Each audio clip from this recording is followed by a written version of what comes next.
No one at that party had any idea what was about to happen. The room was full of laughter. Soft music floated through the air. Glasses clinked. People smiled, chatted, and posed for photos. It was the kind of elegant night where everything felt controlled, comfortable, safe. And in one corner of the room, almost unnoticed, stood Steven Seagal. No spotlight. No entourage. No attention. Just a man enjoying the evening. Across the room, a voice suddenly cut through the calm. Loud. Confident. Mocking. A man with too much confidence and too little awareness raised his drink and made a joke. It wasn't clever. It wasn't kind. And it wasn't harmless. A few people laughed. Steven didn't. The man smirked, enjoying the attention. He had no idea who he was dealing with. To him, it was just another joke. Another moment to be the center of the room. Another chance to feel important. But what he didn't realize was that he had just aimed his ego at the wrong man. Steven's eyes lifted slowly. No anger. No surprise. Just focus. The kind of focus that makes people uncomfortable, even if they don't know why. The music kept playing. The party kept moving. But something had changed. The energy in the room shifted, subtle but real. A few smiles faded. A few conversations slowed. Because instinctively, people felt it. That invisible moment when confidence meets danger. The man continued laughing, unaware. He took another sip, soaking in the attention, completely blind to the fact that the room was no longer laughing with him. They were watching him. And waiting. Steven remained still. Calm. Controlled. Silent. He didn't need to react. He didn't need to prove anything. Because when a man truly knows who he is, he doesn't rush. And when someone tries to embarrass a man like Steven Seagal in public, it's not a joke. It's not entertainment. It's an invitation. An invitation that almost always ends in regret. Soft engagement. Have you ever seen someone feel powerful for a moment, right before everything goes wrong? The party was the kind of event people talked about for weeks. Not loud. Not wild. Elegant. Exclusive. Carefully curated. Soft golden lights reflected off polished floors. Crystal glasses caught the glow of chandeliers. Waiters moved quietly between guests, balancing trays with practiced ease. The music was smooth, low, just enough to fill the space without demanding attention. This wasn't a place for chaos. It was a place for status. Business leaders, influencers, local celebrities, and well-dressed guests filled the room, laughing easily, exchanging compliments, pretending not to judge each other while doing exactly that. Every handshake was calculated. Every smile had purpose. And standing near the edge of it all was Steven Seagal. Not performing. Not posing. Not seeking attention. Just present. He wore simple, dark clothes. No flash. No drama. He spoke quietly to a small group, nodding more than talking, listening more than speaking. If you didn't know who he was, you might have missed him entirely. And that was exactly how he liked it. Steven wasn't there to impress anyone. He wasn't there to be recognized. He was there because he had been invited, and because sometimes it was good to simply exist in a room without being Steven Seagal. For a moment, he was just another guest. Across the room, the energy was different. A man stood with his friends near the drinks table, his laughter louder than everyone else's. His gestures were wide. His stories exaggerated. His confidence aggressive. He was the kind of man who needed to be seen. Every sentence was a performance. Every joke designed to draw eyes. He wasn't cruel. Not exactly. But he enjoyed pushing limits. Testing reactions. Seeing how far he could go before someone pushed back. And so far, no one ever did. People laughed politely. Some genuinely. Others because it was easier than challenging him. He fed on that. Grew bigger with every chuckle. Straighter with every glance. He was in control of his little circle. Or at least, he thought he was.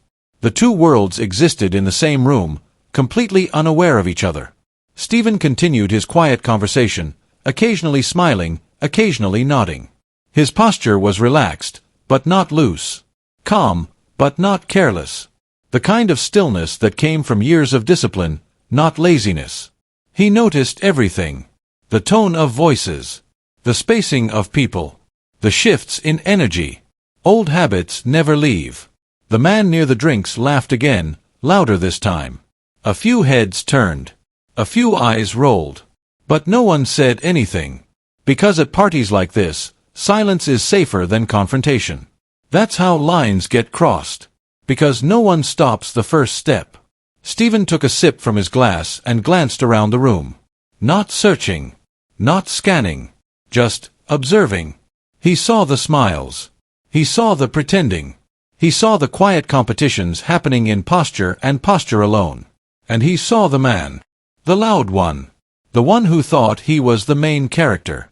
Their eyes met for half a second. Nothing dramatic. Nothing obvious. But something registered. The man looked away first. Steven didn't. Not because he was challenging him. Because he didn't feel the need to. The man laughed again, this time telling a story that made his friends lean in.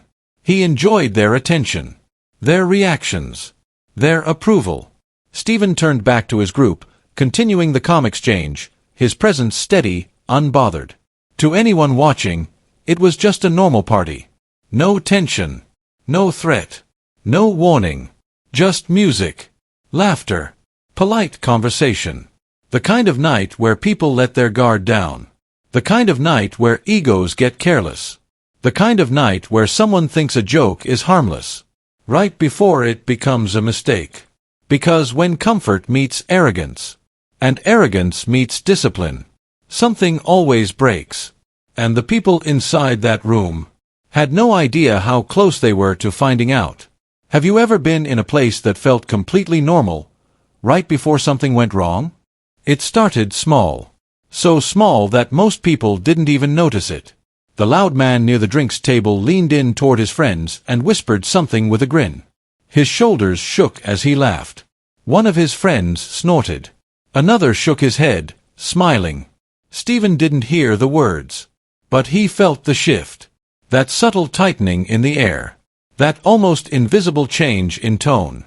The man glanced across the room, eyes scanning, and then stopping. On Steven. He tilted his head, studying him like a curiosity. Like something amusing. Like something to be commented on. Steven met his gaze briefly, then calmly looked away. Not dismissive. Not irritated. Just uninterested. That should have been the end of it. But to a man driven by ego, indifference feels like disrespect. The man smirked and raised his voice slightly. "Hey," he said, loud enough for his circle to hear. "Isn't that action movie guy?" A few people nearby glanced over. Steven didn't react. The man chuckled. What was his name? The one who barely moves but somehow beats everyone up. Laughter. Not loud. Not cruel. But noticeable. A few guests shifted uncomfortably. Someone gave a tight smile. Another looked away. Steven slowly turned his head. Not sharply. Not aggressively. Just deliberately. His eyes settled on the man. The laughter faltered for a second. The man saw the look, and mistook it. He mistook calm for weakness. Silence for permission. So he went further. "Come on," he said, raising his glass. "I mean, you'd think with all that martial art stuff, he'd at least look intimidating." More laughter this time. A little louder.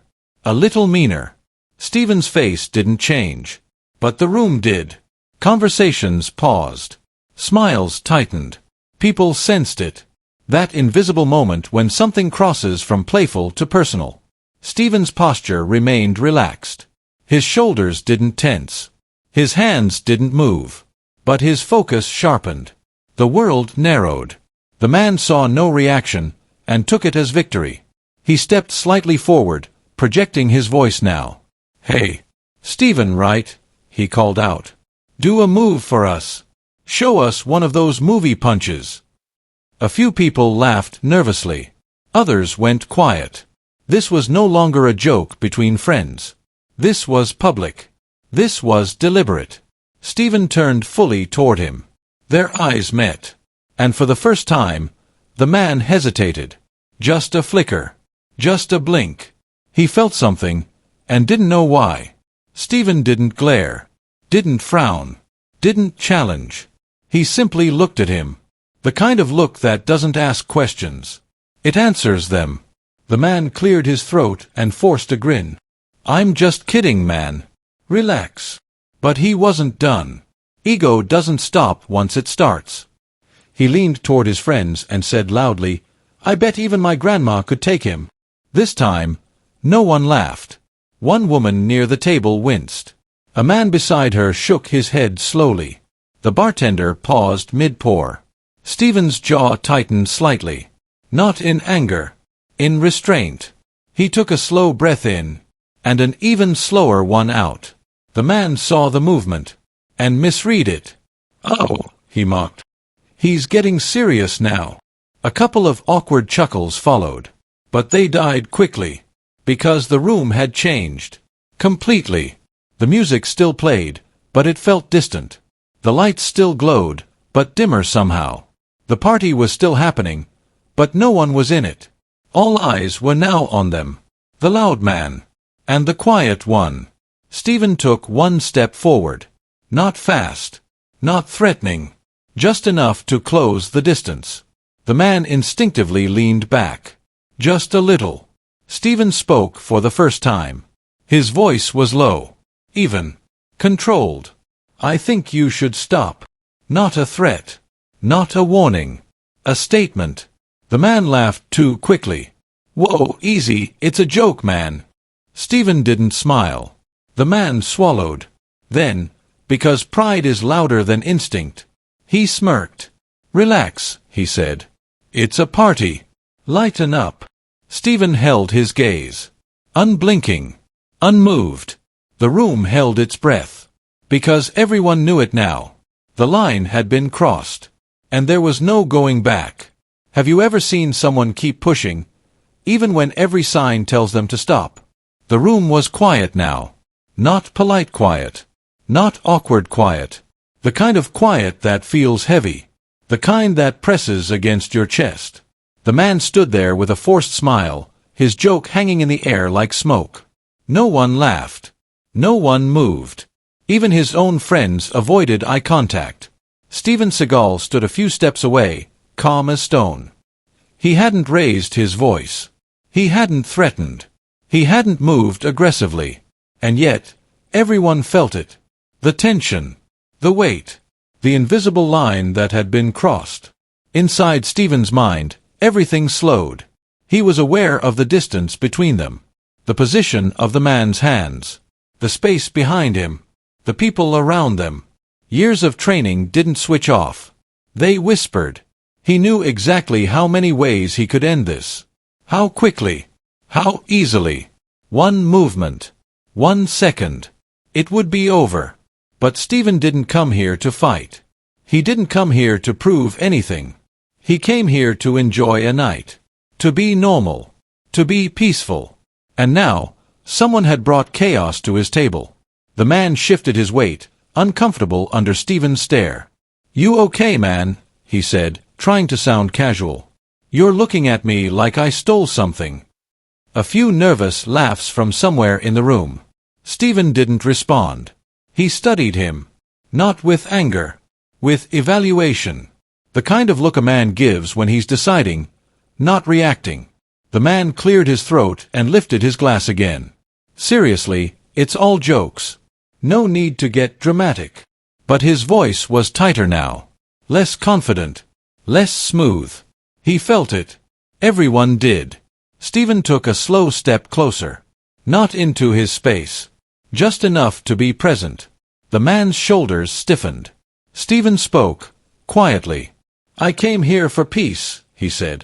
"Not to be your entertainment." The man blinked. The words weren't loud. They weren't sharp. But they landed. Hard. A few people exhaled. Someone near the wall shifted. A woman near the bar folded her arms. Steven continued, still calm. Still even. "You're trying to be funny." I understand that. But you're not funny. You're being disrespectful. The man scoffed, but it was weak. Man, you're taking this way too seriously. Steven tilted his head slightly.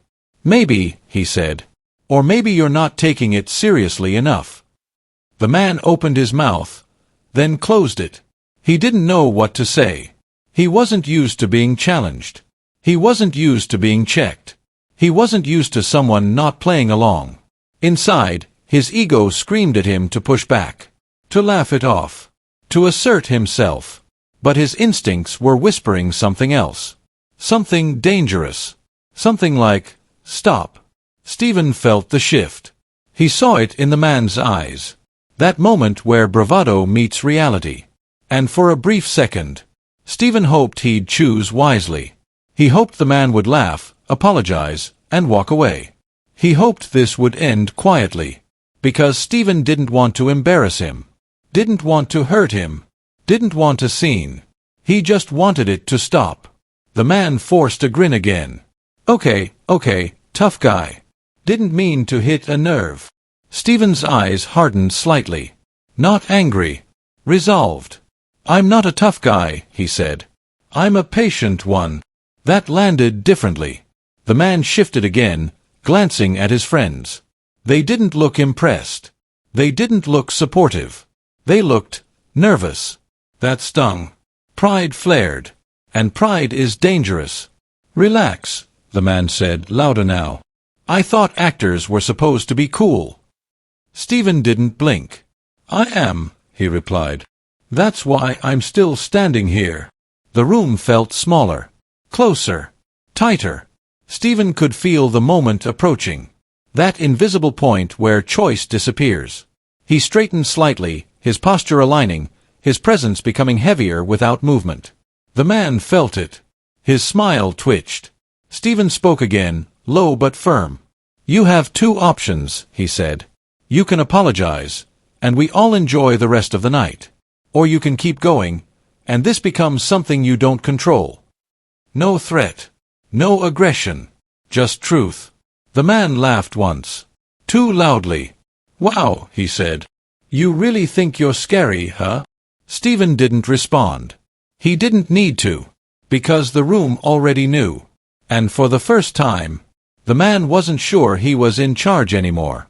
He stood there, caught between pride and instinct. Between ego and survival. Between joke and consequence. And that is the most dangerous place a man can stand. If you were him, would you back down or let your pride decide? The room had gone completely quiet. Not the polite quiet of a paused conversation. Not the awkward quiet of someone telling a joke that fell flat. This was heavy, almost tangible quiet, the kind that makes everyone hold their breath. The loud man straightened, his chest puffed up, trying to reclaim the spotlight. He took another step closer to Steven, his friends hovering behind him for backup, or at least moral support. His smirk was still there, but it looked forced now. Nervousness lingered beneath it, though he refused to acknowledge it. Come on, man, he said, louder, leaning forward. Don't be so serious. It's a party. Lighten up. His voice was too loud, trying to cover the unease that only he could feel. People shifted in their seats. Phones were raised, quietly recording. A bartender froze mid-pour, a glass balanced in his hand, as everyone instinctively paused. Even the music seemed to fade in the background. Steven didn't flinch. He didn't raise his voice. He didn't make a single unnecessary movement. His eyes were calm, focused, unshakable. The kind of calm that unnerves people without any effort. Step back, Steven said quietly, low enough that only the man and a few near him could hear. Apologize. And this ends. The man laughed. Not the confident laugh from before. This one was tighter, shorter, a nervous laugh pretending to be bold. He stepped closer, invading Steven's personal space. The shift in the room was palpable. A collective exhale passed through the crowd. The friends of the man exchanged uneasy glances, suddenly unsure who the center of attention was. This wasn't supposed to happen. He wasn't supposed to feel small. You think you're scary? The man challenged, leaning in, poking his finger toward Steven's chest. Do something, old man. Prove it. A small gasp ran through the room. The tension was like electricity. No one dared move too quickly. No one wanted to be the first to act. But everyone could feel it. The moment was about to explode. Steven didn't react with aggression. He didn't raise his voice. He simply took one step back, not retreating out of fear, but positioning himself strategically to shield his space, to protect those behind him, and to prepare for what would come. The man saw it as hesitation. That gave him a flicker of confidence. Pride surged through him. He shoved forward again, lightly but deliberately, testing limits. Gasps echoed. A few people whispered under their breath. Some leaned back in their seats. The bartender's hands tightened around a towel, ready in case things escalated. The man's friends stepped closer now, forming a protective semicircle behind him. He believed he was about to dominate the moment. He believed the room was still on his side. And that's when Steven moved. Not with rage. Not with chaos. Not even with a yell. One smooth, deliberate motion. Just enough to redirect the man's forward momentum. His hand intercepted the man's arm as he pushed, guiding it away, redirecting it just enough to unbalance him. The man stumbled back. Not violently. Not dangerously. Just enough to remind him that he was not in control. The room went silent. The only sound was the faint clink of glasses, almost unnoticed. Everyone froze, watching, realizing that what just happened was extraordinary. Steven's eyes met the man's. Calm. Focused. Unshaken. Like a predator observing prey, not with malice, but with certainty. You don't need to be hurt to be stopped, Steven said softly. You just need to be out of control. The man's smirk faded. His friends looked around, confused, unsure how to react. He tried to regain composure, tried to laugh it off, but the grin was gone. Pride and arrogance were replaced with hesitation and shame. No one moved to stop Steven. No one cheered. The room was still tense, but everyone had witnessed something rare. Power without chaos. Control without ego. For a moment, the man simply stood there, blinking, realizing he had miscalculated every step. The joke that was supposed to make him the center of attention had flipped, leaving him exposed and vulnerable in front of the entire party. And just like that, the confrontation ended. Not with a fight. Not with a spectacle.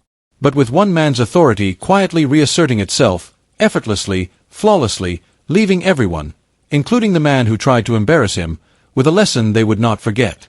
If you were standing there, watching this unfold, would you have stepped in, or stayed silent?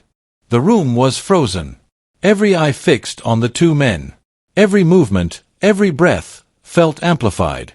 The loud man was still recovering from his stumble, his forced smirk gone, replaced by uncertainty. Pride still burned in his chest, but hesitation crept in, uninvited and unwelcome. Steven Seagal stood perfectly still. Calm. Collected. Like the storm had passed, but everyone knew the storm hadn't. It was waiting, controlled, restrained, ready to strike only if necessary. His breathing was even. His posture relaxed. But the aura he carried, undeniable. The room could feel it. The man tried to laugh, a nervous sound that didn't reach his eyes. Yeah, okay, fine, he said, attempting casualness. You win this round, old man. Happy. No one believed him. He didn't believe himself. His friends exchanged uneasy glances. The people around the room didn't move. Even the music seemed to hold its note, as if the world itself had paused. Steven took a slow step forward. Not aggressive. Not threatening. But deliberate. Enough to reclaim the space the man had dared to invade. Enough to assert control without raising a hand unnecessarily. You still have time, Steven said softly. Low, calm, but carrying weight that made the man pause mid-breath. Time to apologize. Time to end this the right way. The man laughed, but it was weak. Shaky. It lacked confidence. He shifted from foot to foot, suddenly aware of the difference between bravado and consequence. I'm fine, he said, trying to sound light-hearted, but his voice cracked slightly. It's just a party. Don't need to get serious. Steven didn't speak again. He didn't need to. His presence, measured and unflinching, said everything the man needed to hear. The room seemed to shrink, the crowd unconsciously stepping back, giving them space. Every person in that party sensed the invisible line, the unspoken rules, and the authority that didn't demand attention but commanded it effortlessly. The man's hand twitched, the impulse to test boundaries rising again. He moved, just slightly, enough to threaten, enough to assert dominance. But before he could fully commit, Steven acted. Not with rage. Not with violence. Not with spectacle. In one fluid, almost imperceptible motion, Steven redirected the man's arm. A twist, a shift, and the man lost his balance. He stumbled backward, just enough to expose vulnerability, just enough to break his confidence. His friends instinctively reached for him, but Steven didn't advance. He didn't need to. The lesson had been delivered. The room was silent. So silent that even the soft hum of the music felt intrusive. Everyone realized what they had just witnessed. A confrontation that could have turned ugly, resolved without a single raised voice, without a single blow landing. Steven leaned slightly forward, close enough that the man could feel the controlled energy emanating from him, and spoke quietly. "You wanted attention. You got it. Now decide what happens next." The man's ego wavered. He swallowed, blinking rapidly, suddenly aware that the choice he thought he controlled had slipped from his hands. He opened his mouth to protest, then closed it again. Words failed him. His friends looked on helplessly, understanding too late that they weren't the ones in control.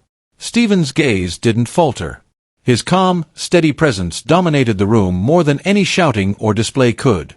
There was no humiliation in the way he stood, no need to raise a hand to prove a point.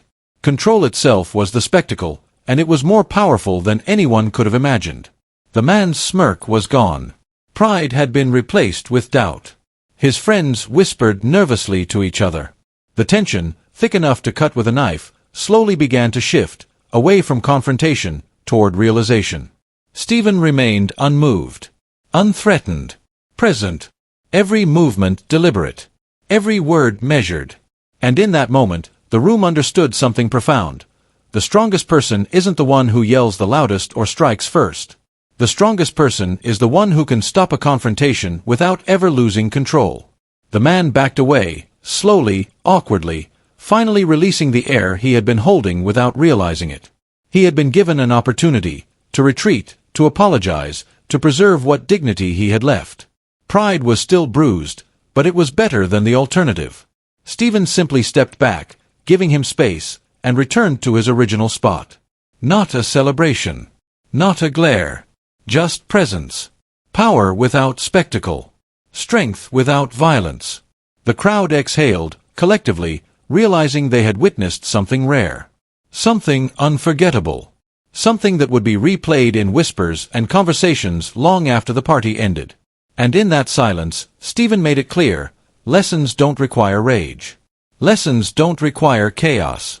They require discipline, patience, and presence. If you were in that room, watching someone test their limits, would you have recognized real strength or been distracted by the show of ego? The tension in the room finally lifted. Not abruptly. Not with relief or laughter. But slowly, subtly, like a tide retreating after a storm. The loud man, once brimming with confidence, arrogance, and the illusion of control, stood frozen, realizing his mistake. His friends gently guided him back, murmuring reassurances, though he barely heard them. The weight of what had just happened pressed down on him. He had tried to dominate, to humiliate, to be the center of attention. And yet, he had failed, not because of violence, but because of restraint. Steven Seagal remained in his original spot, calm, composed, unshaken. His presence alone had commanded respect. There was no boast, no threat, no need to prove a point further. The lesson had already been delivered, and it was clear to everyone present. Around the room, whispers began. Quiet at first, then spreading like wildfire. "Did you see that?" someone murmured. "He didn't even touch him, and the guy stumbled back." Another nodded, wide-eyed. "That's power without aggression." Phones recorded the moment, capturing every micro-expression, every subtle motion, every tiny pause that carried more weight than words ever could. No one cheered. There was no applause. That wasn't the point. This wasn't a spectacle. It was a masterclass in authority. The man who had tried to embarrass Steven now faced himself. Pride, that once shining armor, had crumbled in seconds. His ego had demanded dominance, but his lack of respect and understanding had placed him entirely out of control. And in that moment, he understood something that no loud voice or shallow display could ever teach. Strength isn't shown through fear, it's demonstrated through discipline. Steven finally turned back to the small group he had been talking to. His wife, or companion in the party, gave him a look, a subtle nod of relief, a quiet acknowledgement that she had been protected without chaos, without embarrassment. He met her gaze and asked softly, "Are you okay?" "Yes," she said. And that was enough. The room slowly returned to its ordinary rhythm. Music, laughter, and conversations resumed, but something intangible had shifted. People moved differently. They spoke differently. They understood now that power doesn't always roar. Sometimes it whispers. Sometimes it waits. Sometimes it simply exists, like a force that cannot be challenged unless the challenger is ready to learn humility. By the next morning, the story, recorded quietly on phones, had begun to circulate. Clips appeared online. Comments flooded in. People didn't share it for drama. They shared it for the lesson. Not because someone got hurt, but because someone had chosen control over chaos, patience over pride, discipline over ego. "Wow, that was incredible," one comment read. "I've never seen someone stop a confrontation without throwing a punch." "Respect," another said. "That's the definition of real strength." People discussed it for days, replaying the micro-moments, the slight step back, the unblinking gaze, the single motion that redirected the aggressor without a strike. They talked about how rare it was to witness authority delivered with calm. How rare it was to see someone who understood that the strongest person in a room is not the loudest, the fastest, or the most aggressive, but the one who can control the situation without losing themselves. And for the man who had tried to humiliate Steven Seagal, the lesson was unforgettable. He had entered the room thinking he could command attention, thinking he could dominate, thinking the night was his stage. Instead, he walked away smaller than he had arrived, humbled, chastised, and painfully aware of what discipline looked like in motion. Steven sat back in his chair, returning to his glass, returning to calm. Nothing was needed beyond that. No words. No gestures. The demonstration alone had been enough. The power of restraint, the authority of presence, and the elegance of control had spoken volumes.